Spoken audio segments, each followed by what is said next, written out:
Before we jump into today's Chicago Bears mailbag, help a brother out. Follow me on Instagram at HGramNFL. You see the handle right down below, because once we cross 3,000 followers, which you see the number up there, we're at 2,884, so about 116 away there, we'll cook up another Bears IG Live. I've had fun doing it. Once we cross 3,000, we'll go ahead and do another one. So if you want more Bears content, more one-on-one interaction with me, you guys can hop on video and ask me your questions directly. I've enjoyed it. I know a lot of you guys have as well. Follow me if you haven't already at HGramNFL, and if you have, spread the word so we can do another Bears IG Live.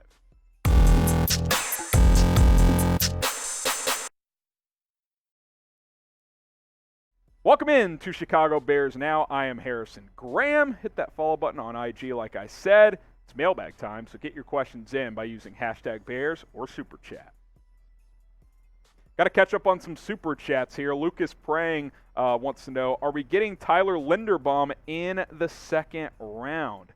You know, there's been some chatter that he could fall. Todd McShay had him going like 31 in his mock draft, so you know, if he's in that early 30s range, you know, would you trade up to go get him? Maybe. Would you gamble, try to see if he falls to 39?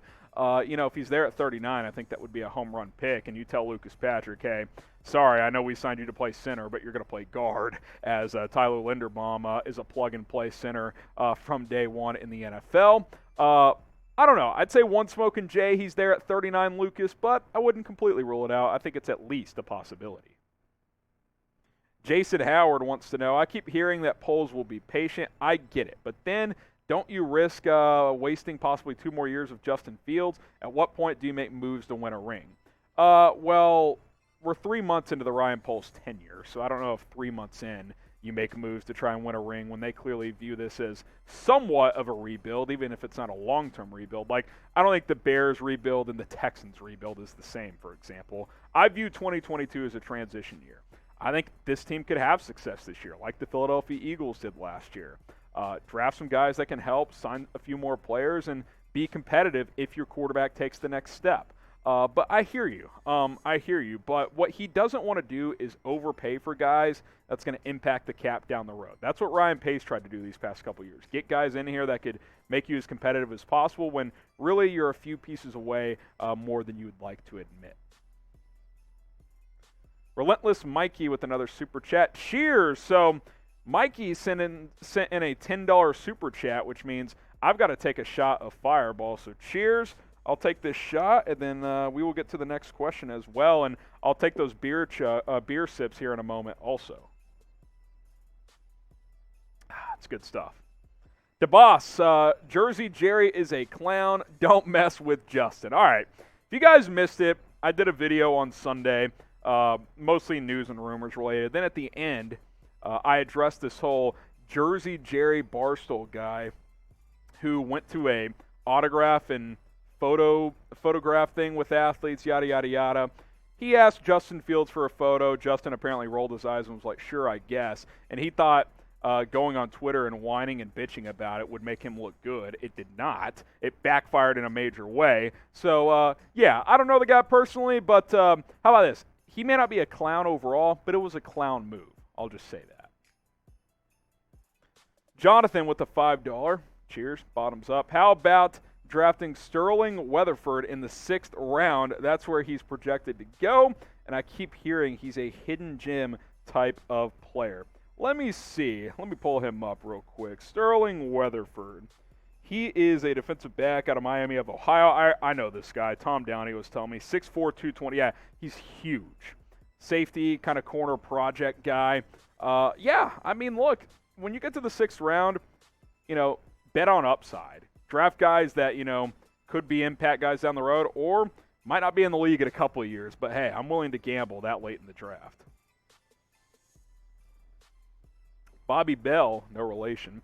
Can Jesper Horsted be a legitimate tight end 2 behind Cole Kmet? So it was officially announced earlier this week that Horsted's back. We kind of already knew that, and Bears Twitter was like, they've officially brought him back. It's like, well, they tendered him like 3 weeks ago. We knew he was coming back.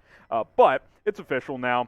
I'd like to see Horsted get a chance, man. You know, I don't know if he's for sure like tight end 2 ready, but I'd like to see him get some real snaps. Like the fact that Jesse James was out snapping him late in the year last year just shows the incompetence of Matt Nagy and that staff down the stretch. They should have been playing all their young guys.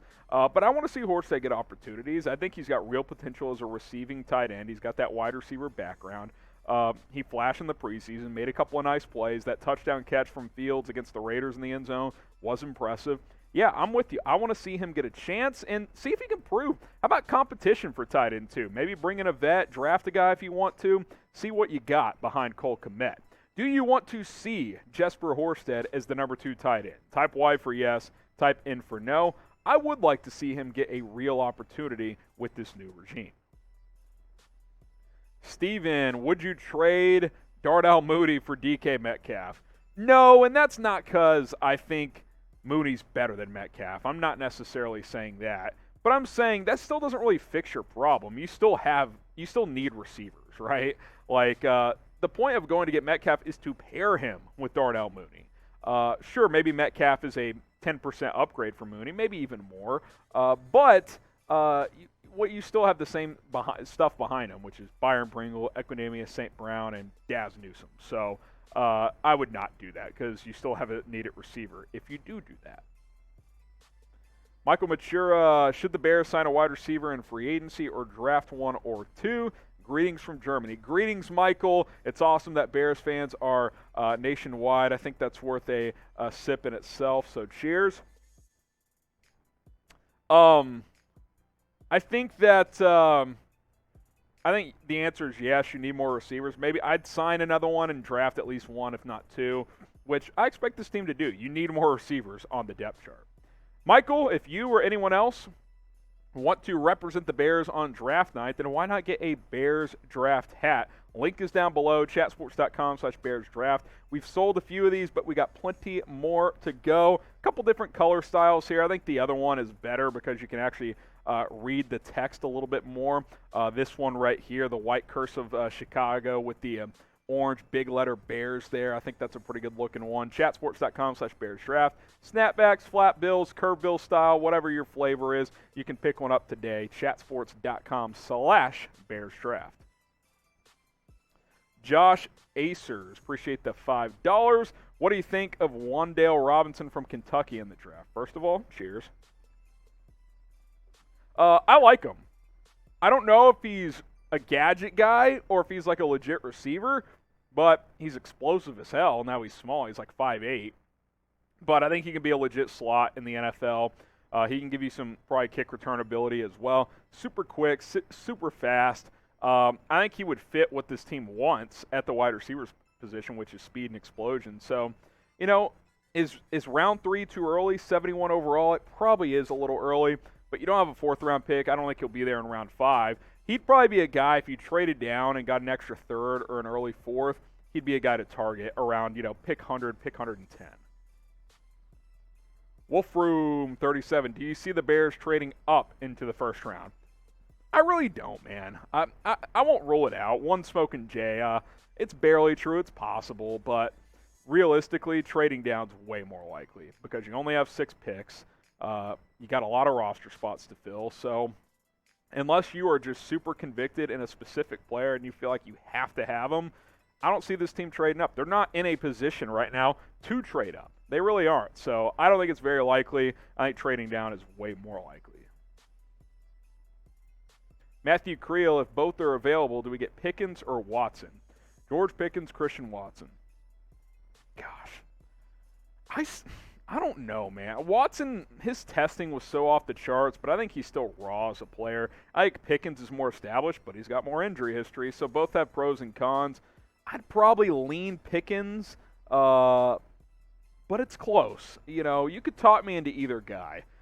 You really could. I like both, but both have, some question marks. Chi-Town edits. Do you see us trading Robert Quinn in the draft if we don't before then? Trade him on draft night? It's possible. It certainly is.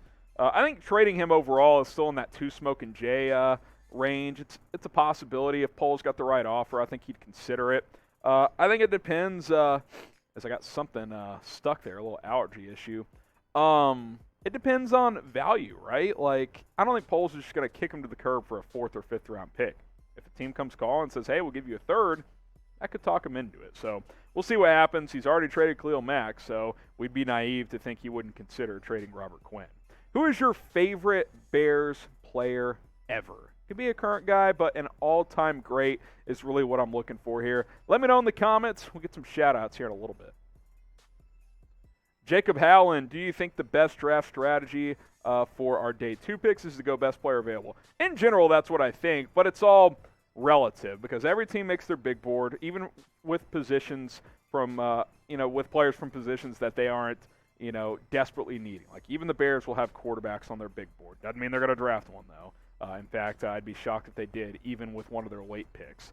But it's a combination of best player available and big need. Like, if the best player available at 39 is a running back or a tight end, sure, you could take one of those positions, but I highly doubt you would, right? Like, receiver, O-line, corner, safety, defensive tackle, edge. I think any of those positions are realistic, starting with O-line and receiver and corner. But it's a combination of BPA and need. So, that's kind of how that works. Ian Mitchell, what if we traded up to get Evan Neal? You're going to have to trade up to 5, 6, 7. It's just not going to happen. He is a top 7 lock, barring a pre-draft injury or a Laramie Tunsil marijuana gas mask video dropping on draft night. And even now, teams probably like, oh, they don't test for marijuana anymore, so who cares? So it's not going to happen. He's too good of a prospect. I'd love to have him, though. I really would. Don Burr, our resident Lions fan. Club Dub now hits another dumb tactic dive. The fact that you know about Club Dub continues to reinforce my idea that you are a closet Bears fan, Don. Just throwing it out there. That's what I believe, but hey, I've been fooled before. Appreciate you guys for submitting your questions. If you're watching live, we'll have another mailbag coming up here in about 15 minutes. But you can also follow me on Instagram and ask me questions over there. Remember, when we cross 3,000 followers on IG, we will cook up another Bears Now Instagram Live. So give me a follow, slide in the DMs, ask me your questions. Always chopping it up with you guys when it comes to the Chicago Bears.